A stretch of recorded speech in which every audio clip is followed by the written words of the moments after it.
Welcome to the Goth Academy podcast. Hi everybody! Hello, Rutger! How are you doing, Rutger? Oh, I'm pretty good. I guess we both wish that by now the podcast would have more listeners. But, don't tell me. It's not worth trying for. You can't tell me. It's not worth dying for. You know it's true. Everything I do it for you. Okay, for those of you who do not get the reference, he wasn't actually talking about the podcast. But you'll learn soon enough. So, we are going to talk about Robin Hood today. Oof. This is Sparta! I love the smell of napalm in the morning. Das war ein Befehl! Der Angriff steigert war Befehl! What we do in life echoes in eternity. All right, but apart from the sanitation, the medicine, education, wine, public order, irrigation, roads, a freshwater system, and public health, what have the Romans ever done for us? Super pumped. Yep. Super pumped. Yes. This is an excellent opportunity because Robin Hood is a fictional character that has been around for centuries. Mm-hmm. So we are going to narrow it down for 3 decades. Sure. The Robin Hood representations in the 90s, in 2010 and 2018. Yep. And see how the depiction of that fictional character changes through time. And from that we can not only learn about history in that time, but we can also learn about the time when those movies were released in the 90s, 1910, 2018, and see how so much has changed socially, politically, specifically because it's the same character with the same basic attributes. The character of Robin Hood is popular through the ages just because he represents such an inversion of the rules, right? Any fellow of the American Enterprise Institute will tell us that you're supposed to steal from the poor and then give to the rich. And then from there it trickles back down to the poor who have become poor because of this whole mechanism. And then you get this perpetual motion machine where, that's the invisible hand working beautifully. Yes, this is the Ayn Rand 101. Yes, everybody knows that. But Robin Hood does it the other way around. So weird. So he's wrong in so many ways. Yes.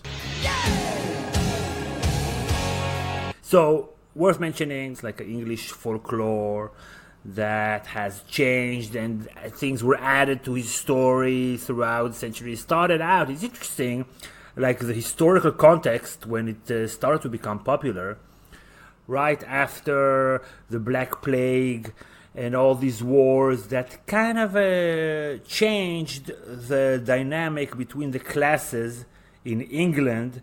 And lo and behold, there's now a guy, could be a nobleman, could be a common folk, we don't know, it changes.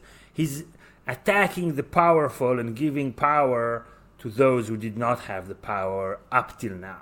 Yeah, Gil, that's awesome. Like we do our research kind of independently. Yeah. So we didn't, plan this, but I was thinking the same thing. Like when they try to reconstruct where the story first starts, and like he's placed in the time of the Crusades, which is all a little bit earlier, but the ballads really got popular in the late 1300s after the Black Death, which was 1348. And what happened then? Well, so in 1348, the Black Death happened, which meant that in the cities, something like half of the population died, right? And just to try to imagine what, in a city like Tel Aviv or a town where I live, if half of the people die within a year, society collapses completely, right? You have to bring your neighbors to the mass grave or whatever. Do you think the cops are still working? Do you think anything works? Authority disintegrates.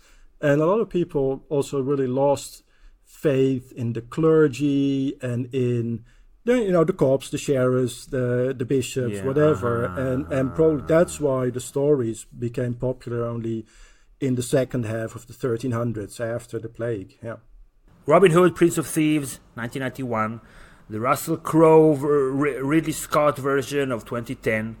and the Razzie Award-winning Robin Hood of 2018 with Jamie Foxx and Taron Egerton, which is actually I'm a little bit ashamed to say, my favorite of those three. The politics are neat about it. You can see the change. Yeah, sure. Yeah. So in 1991, in the first one that we chose, so Robin Hood is a nobleman. He's like a blasé, very honorable man. He does the right thing all the time, regardless of the consequences. And then good things happen when you do good things. Go on, Loxley. Go on. I've seen enough blood spilled to last 2 lifetimes. Now get off my land. In 2010, now he's a simple man. He rises to prominence. He's a good person, a good speaker also. Obama. So what would you have? Castle for every man. Every Englishman's home is his castle. What we would ask, Your Majesty, is liberty. Liberty by law.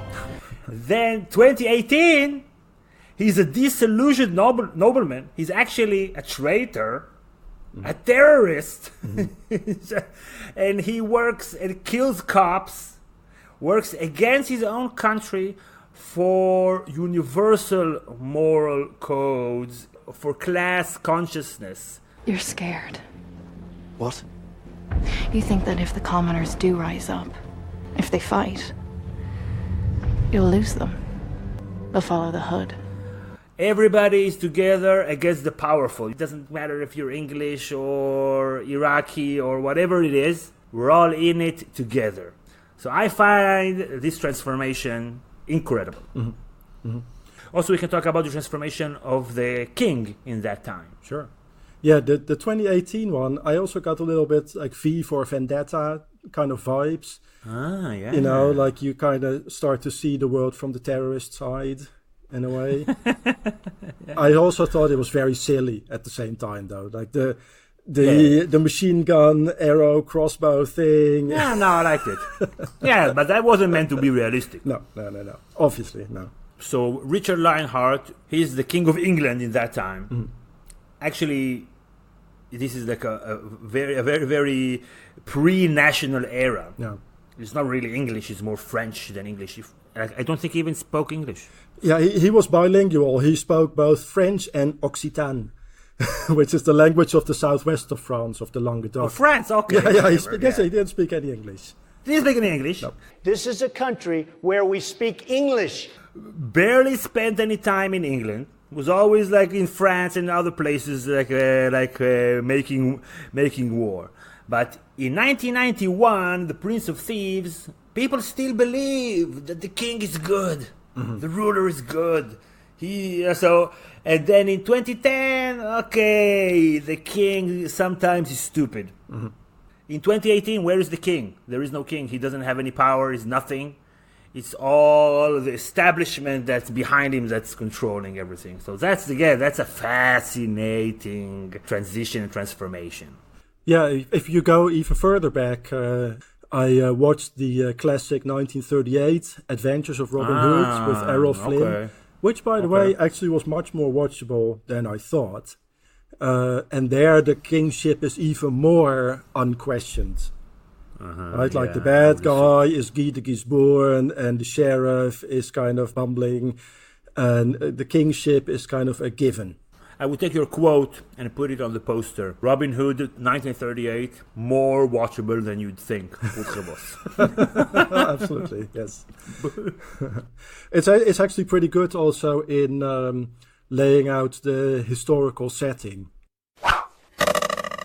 A time when Britain has been ruled for about a century by Normans. The power or the class struggle at the time of Robin Hood is a struggle between the sort of mixture of Viking, Anglo-Saxon, Celt people that were already living on the island and the Normans, who are the elite. If we just take as a starting point the King Arthur setting, so at that time there was Romans and Celts living in Britain, and then the Angles and the Saxons were invading, the 500s, so the sort of the end of the Romans. So then Britain is a mixture of Celts and Anglo-Saxons. Fast forward 300 years, and then Vikings are coming in. Right. So this is like the 800s. Right. And they are yet another sort of cultural layer. They live in the northeast of England, sort of centered around York. Fast forward another 300 years, and then the Normans are coming in. And the Normans are actually kind of Frenchified Vikings, right? Right. So the Normans kind of start out under Rollo, in the Viking series. He's the brother of Ragnar Lothbrok. Yeah. So that starts then, and then in 1066, William the Conqueror defeats the Anglo-Saxons, and then they occupy Britain and they introduce continental feudalism. And that's a little bit important for the story, because then they also introduce this concept of like the royal forests, where you're not allowed to hunt, and where the outlaws go, right? So the Sherwood Forest is the wood of the Shire of Nottinghamshire. And so that is actually a construct that sort of is introduced by the Normans.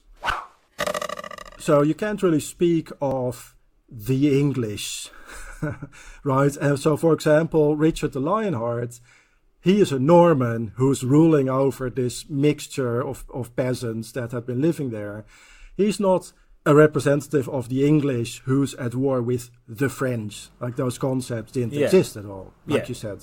The sheriff calls us outlaws, but I say we are free. And one free man defending his home is more powerful than 10 hired soldiers. And in The Prince of Thieves, so Morgan Freeman is like a Moorish, whatever, Muslim fellow that comes back with Kevin Costner all the way back to England, and he calls him Christian. And it's interesting because in 2018, Michael Fox, the Moorish Muslim fellow who's coming back with Robin Hood, he calls him English. Jamie Foxx, not Michael Fox. Yeah. So it changes. So here it becomes Christian because the national identity is not really important. It's more the religious identity in this place that is important, and that's relevant for the Crusades. So during the Crusades, you had like a bunch of Crusades. A lot of people just left their houses. I think also because they didn't have a lot of steps in the ladder to where to move up. Not enough lands, not enough people, not enough. The pie wasn't big enough. Okay, so let's go and pillage some land in the name of the Father, the Ghost, and the Holy Spirit. People who were ruling as kings over the big island they have been referred to as the leaders of the Angevin Empire, which is actually centered on Anjou in France. And they just have these possessions in different places. And there was not a real national identity. It was more a religious identity, like you say. Yeah. And then the people who went on the Crusades, so it was partly motivated by religion and partly by pillaging, raping. The first crusade was actually mostly a very big pogrom in the Rhineland, right? That's the first crusade. And then the third crusade was a bit more organized. So there was the Angevins and the French and the Holy Roman Emperor. And they are moderately successful. They capture some cities, including Jaffo. Ah, really? Huh. I think in the 1991 movie, they do say in the movie that the Great Crusades were meant to reclaim the Holy Land. So this is again 1991. Let's go back there. It's before religion became a big issue, a political issue, wedge issue in American politics and in global politics. So it's right when the USSR is crashing down. You don't have the 21st century with all the religious strifes. So you can be like super religious, and religion is maybe the central theme or one of the top 2-3 central themes of the movie. The bad guys are accusing the good guys of heresy and of working for Satan. And say that they're working for Christ. But they are lying because they are worshipping Satan, and the good guys, they are worshipping Christ. So it's just like accept worshipping Christ is good, and if you are not with the good guys, you must be working with Satan. Everything is very simple, a dichotomic way to view the world. That maybe is a little bit like the West versus the East. Oh, totally. Yeah, the way Prince of Thieves also starts in that jail in Jerusalem. I don't know what they say exactly, but okay, you'll now feel the curse of Allah or something like that. Like it's horrific, you know. And I guess that's also because this was even before Desert Storm, where George H.W. Bush actually had to build this alliance with the Arab states. So just to be horrific about Islam was not an issue at all. That was just a given, right? No, and also this is something that is interesting. Like racism and bigotry, whatever. It's all about context. For example, you can't say some things about black people, American black people, because you had slavery, but you can say some things about American Hispanics, Latinos, because there's no real history of butchering them. Because Jews, we had the Holocaust, so you have to be very, very, very, very careful about that. Israelis, we can say whatever we want about Americans, because we don't threaten the Americans. And for example, when I traveled in China, I heard loads of anti-Semitic stuff that they are taught in schools about Jews, that we are good with money and stuff. But that was funny, because they don't threaten me in any way. So in some ways, when I was watching this movie, I was like, there was a time when people could be bigoted towards Muslims, and it didn't mean anything, and it wasn't threatening because they didn't have any beef. Everything was fine. Those were the days. At the time, also the Crusades were really something in history, right? So now we have this whole Deus Vult memes about shouldn't we have another crusade against the Muslims? Like Anders Breivik, the guy in Norway. The guy who killed 73 or 173 or 73, whatever. Way too many. Yeah. He considered himself a Knight Templar, right? And he had this whole crusade stuff. The Christchurch shooter in New Zealand also thought he was a new crusader. It has become relevant again, right? And now we have to realize that the Crusades were basically, it's no longer a fact of history, it's Christian jihad, right? Yeah. That's what the Crusades are. And they are not something from the past. It is a concept that still exists in the minds of some. Yeah. And now we have to be careful about it.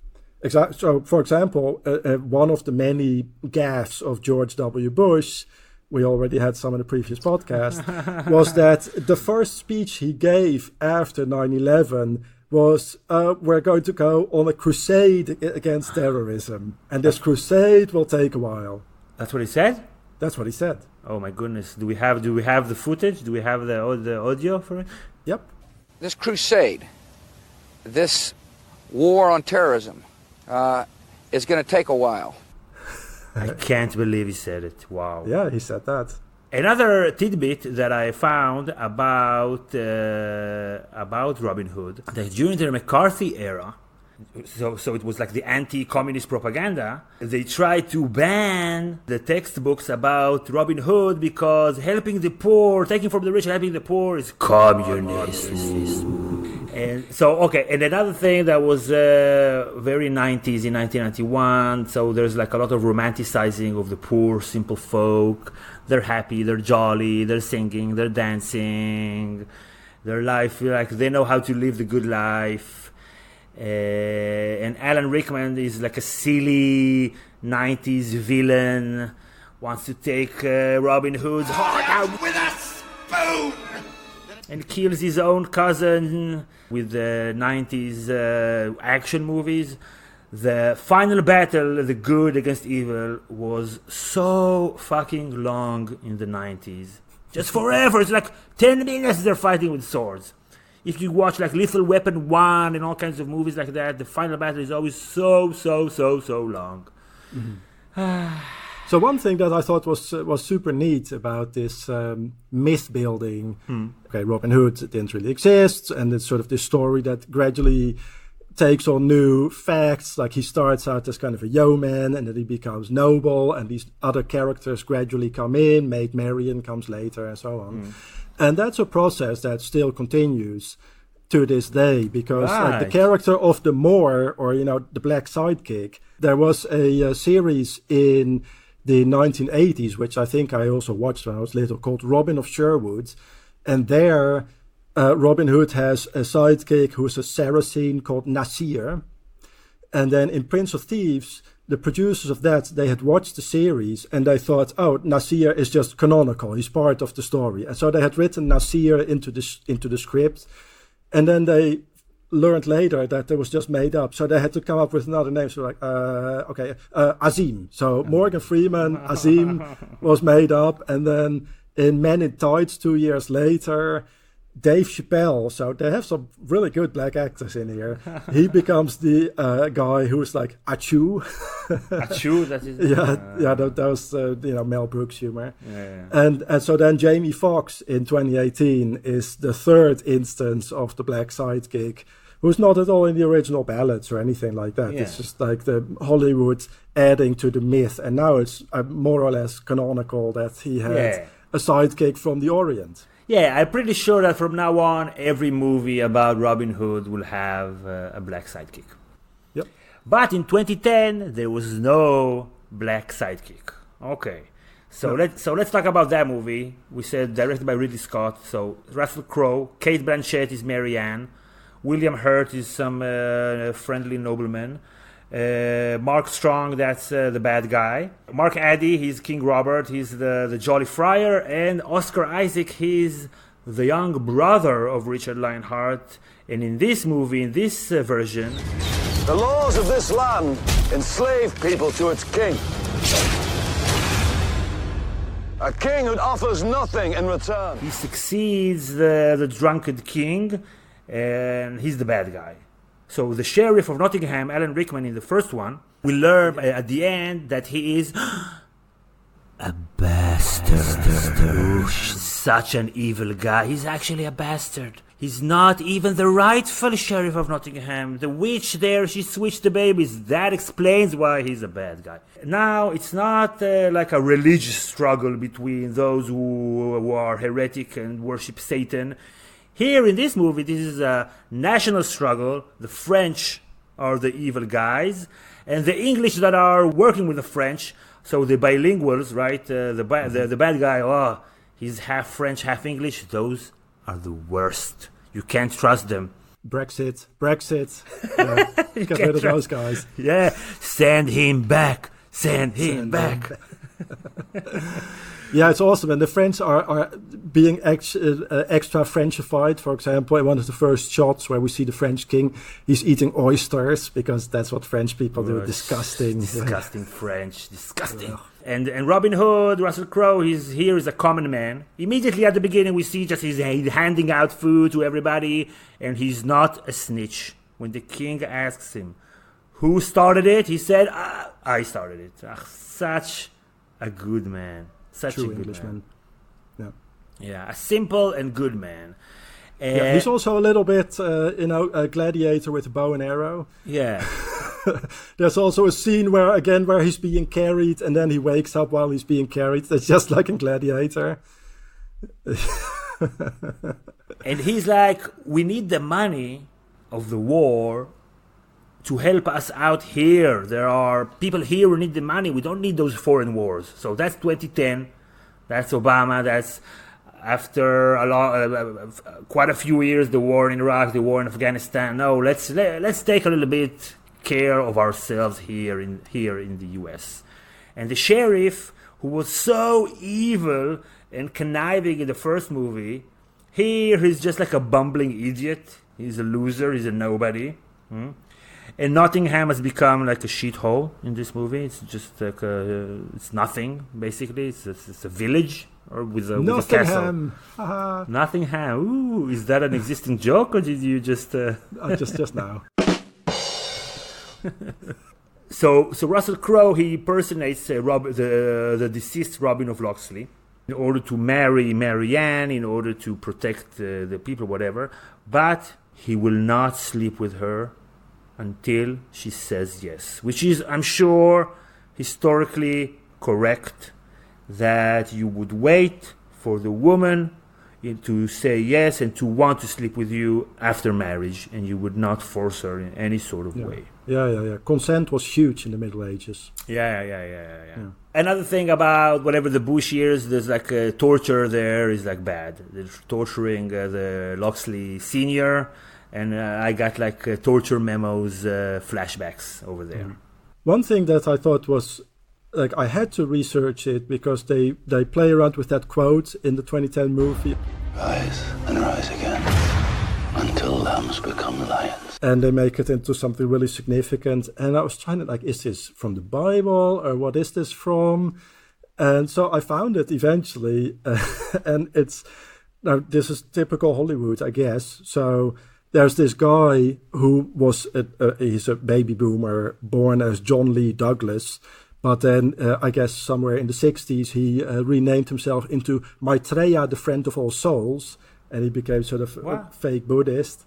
Okay. And it's a poem that he wrote. So it's like a 20th century hippie poem, not biblical, not anything from the Middle Ages. So somebody in Hollywood, I guess, is a follower of that hack, of that Maitreya guy, and worked it into the script. Wow, that's so weird. Yeah. And it's basically like the origin story of Robin Hood, right? Robin of the Hood. Russel Crowe basically says, if your majesty were to offer justice in the form of a charter of liberties, allowing every man to forage for his hearth, to be safe from conviction without cause or prison without charge, to work, eat, and live on the sweat of his own brow. What we do in life echoes in eternity. That the Magna Carta is about life, liberty, and the pursuit of happiness. I mean, not in those words, but really he mentions all of them. And he also mentioned, the right to a fair and speedy trial, which is, habeas corpus from the Bill of Rights much later. Yeah. And the Magna Carta was none of the sort, right? It was a kind of a power-sharing deal between the king and the barons. And then the king reneged on it a bit later to pretend that there was some sort of thing that we make out of it now, like kind of a forerunner of the U.S. Constitution. It's not at all the case. But I thought they did mention that part, that it's not for everybody. It's just for the barons and the nobles. It's not for the common people. If you don't have... No. But the Robin Hood character says, about how every Englishman's home is his castle, and about how you build a kingdom from the ground up, la-di-da-di-da, as if it's like a constitution for everybody, which it really wasn't. Okay, so let's go to Robin Hood 2018. Some say I rob from the rich and give to the poor. But if the rich are stealing from you, who's really the thief? This is our crusade. And each and every one of us has to stand up, or we all go under. Directed by Otto Bathurst. So this is super political. So now the Crusades are straight up the war in Iraq. Today we face a threat from these barbarians in Arabia. They hate us, our freedom, our culture, our religion. Oh yeah, the outfits, the opening scene, it looks most like Black Hawk Down or something, or Jarhead or one of those movies. Yeah, totally, like the sandy look, exactly, and the body armor, everything. Yeah. Right, and the demolished city as if they bombed it, right? Because they have like artillery that's like catapults and machine gun fire. You said it's like the automatic crossbow. So it's just like definitely the war in the Middle East against terror. And you have the chicken hawks in Nottingham who started the war. The people of Nottingham are dying. We're beyond the breaking point. Young lady, you have no idea what a breaking point is until you've seen combat. So how would you know? Oh, snap. And now it's not some religious strife or a national strife. Now it's the military, financial, industrial complex financing both sides. And you can't negotiate with those people. If you try to find common ground with those military, political, financial elites, they're just gonna corrupt you and make you one of their own. You just have to kill them. You have to kill them. This is the message of the movie. This is super. It's super subversive. Super subversive.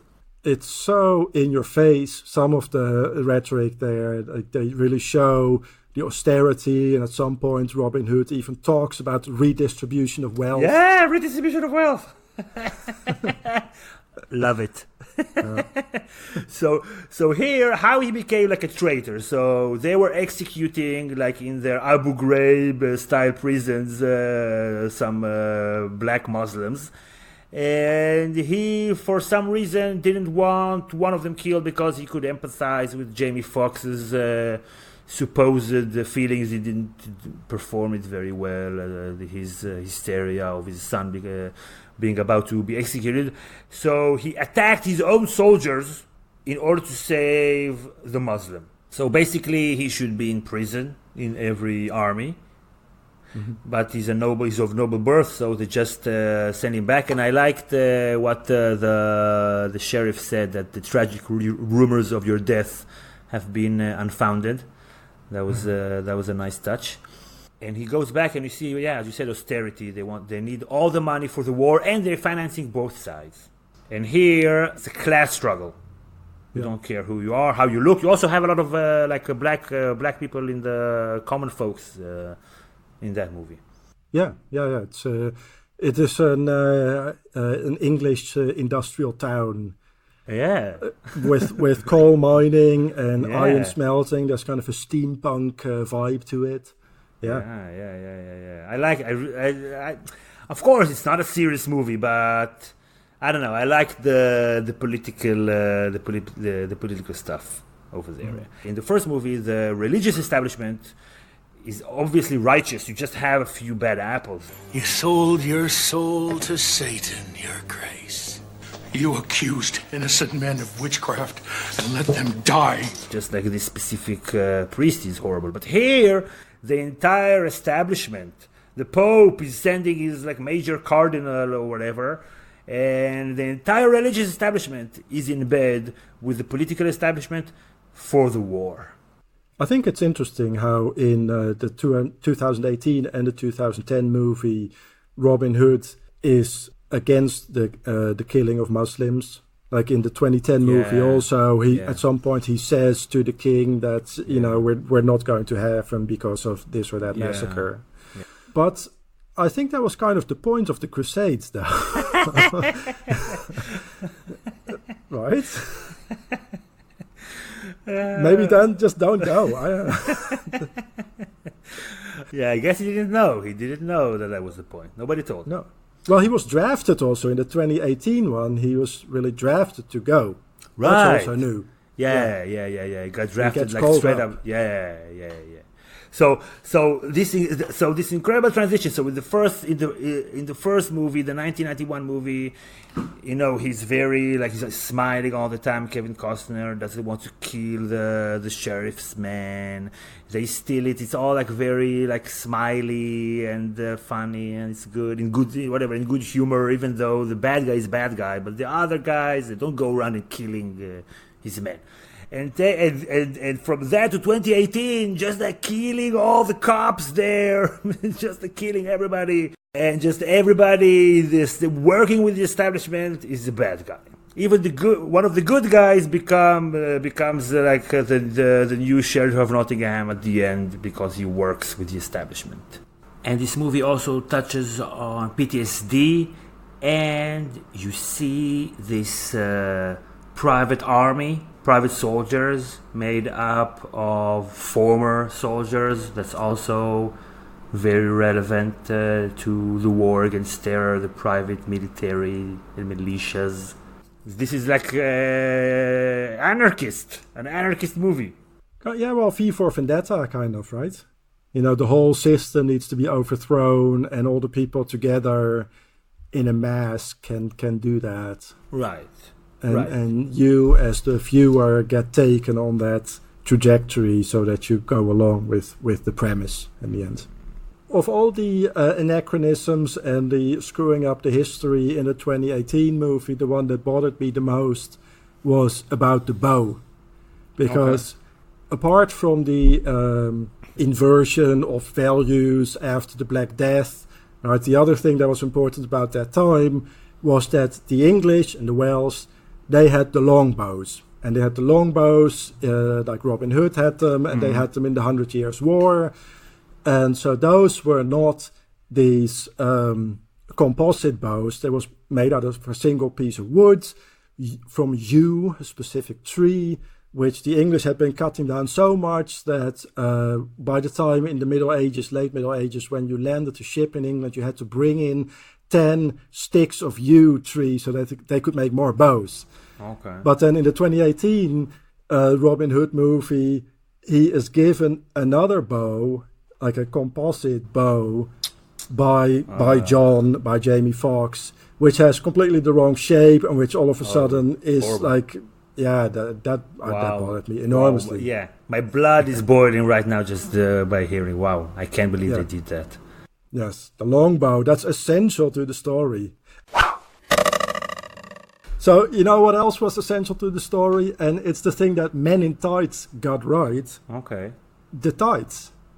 That was the fashion. Hollywood hates that, right? They don't want to put the hero in leggings because that doesn't look hot.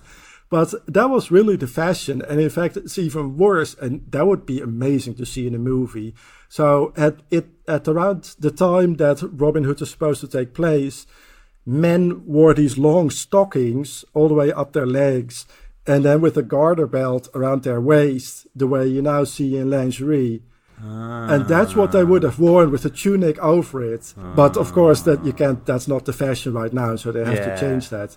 But yeah, they wore tights, and they were green. They were Lincoln green, which was a kind of fabric dye which they had at the time. But I liked in 2018 how they had modern or post whatever current fashion inserted into the movies. And actually, I don't mind, so we made fun of a few bits here and there, but I don't mind inserting contemporary morals and fashions and whatever ideals into the past, because this is what humans have been doing.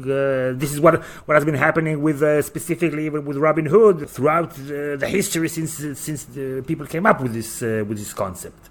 Oh no, totally. Just like the black sidekick and all that. Like it's fun to update. It's mythical anyway, so it's okay to update it all the time. I guess the 2010 one pretends to be historically accurate, and there I have the most beef when they don't do it. But the 2018 one, it's so obvious, just a departure. Like they use the Robin Hood as kind of a motif, but they insert all these modern things, and it bothers me kind of less than when they pretend to do like the original real story that you've never heard before, and now we're going to reconstruct it, and then they still not historically accurate. That bothers me more than where you just go for it and just use it as kind of the background and you completely update it. Another reason that you have to update it is because when we were watching together the 1991 Prince of Thieves, it's a little bit ridiculous. If you would do the same movie today in the same way, with the same way you treat the king and women and religion, it would just wouldn't work. So it has to be updated all the time to be relevant. And this is true for any myth, any story, any person, any even historical event that happened. Whenever you go back and you tell the story of what happened, half of the story that you tell is about the present and not about the past, even when the things actually happen. The story changes when the present changes. Like the way that your starting point is the present all the time. Sure, yeah. Yeah, and that's been happening to Robin Hood for 700 years. Like, he starts out in the ballads as basically a thug, right? Who's really violent, by the way, and just killing people. And then at that time, he's a yeoman, like a commoner, not really a peasant, but slightly above that. And then once they start to insert that actually he's a good guy who steals from the rich and gives to the poor, well, if he's a good guy, then I guess he must be a nobleman. So only then the part comes in that, well, he's actually a nobleman who is sort of fallen from grace and la-di-da, and he's still faithful to the king. That's later. That's when he becomes the good guy. Then if he's good, well, then he must be noble. Right. And you have to be faithful to the king. Yeah, so that completely reflects the values of that time. And also, so in 1991, those who were conspiring against the king, they are the evil dudes. In 2010 is what happens when your leader, when you can't trust your king, your leader. And in 2018, who the fuck cares who the king is? It's just like a puppet, and just like the whole everybody around him are controlling him. So I love this topic that we (parenthesis you) chose, Rutger, of going through these movies. Because I think it tells us so much about the past 30 years. And also it's an opportunity to learn a little bit about the Crusades and English history. And because English is the lingua franca, Robin Hood is now such a popular global story. If our world were different, it would be just a story that nobody knows, that has disappeared way back when. You would be like William Tell. Yeah, we had a show. Famous. Yeah, definitely. Yeah, we had a show. There was also an English show about William Tell, right? Yeah, but he was Swiss. Right. Yeah. Definitely. Yeah, he was very cool. Not nearly as cool. When I was growing up, he was cool. Okay, so people, if you enjoyed this podcast, you should hit whatever like or follow it, whatever you do. And I would like to ask you to consider going on patreon.com/Got Academy and consider supporting Got Academy.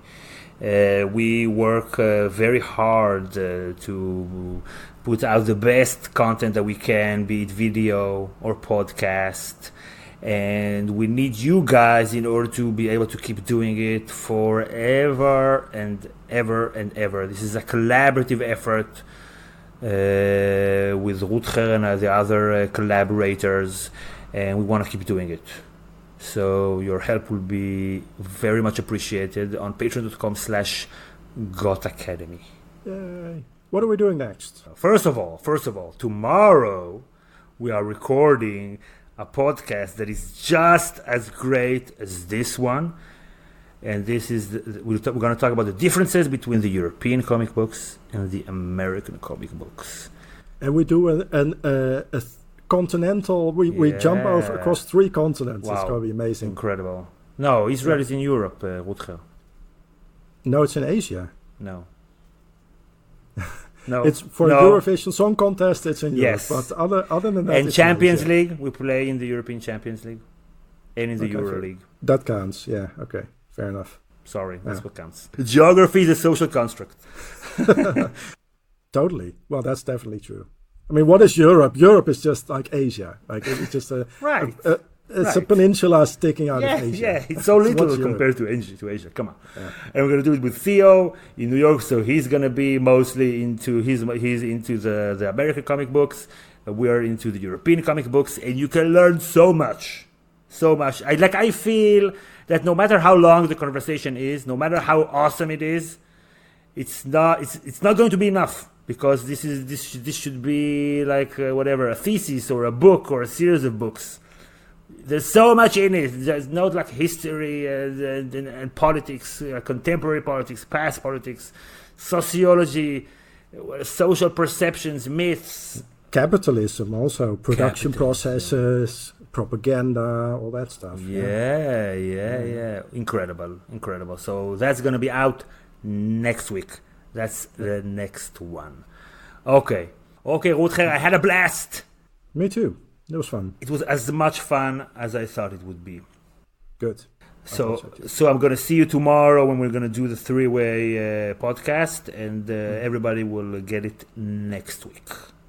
Yay. Bye, everybody. Bye-bye.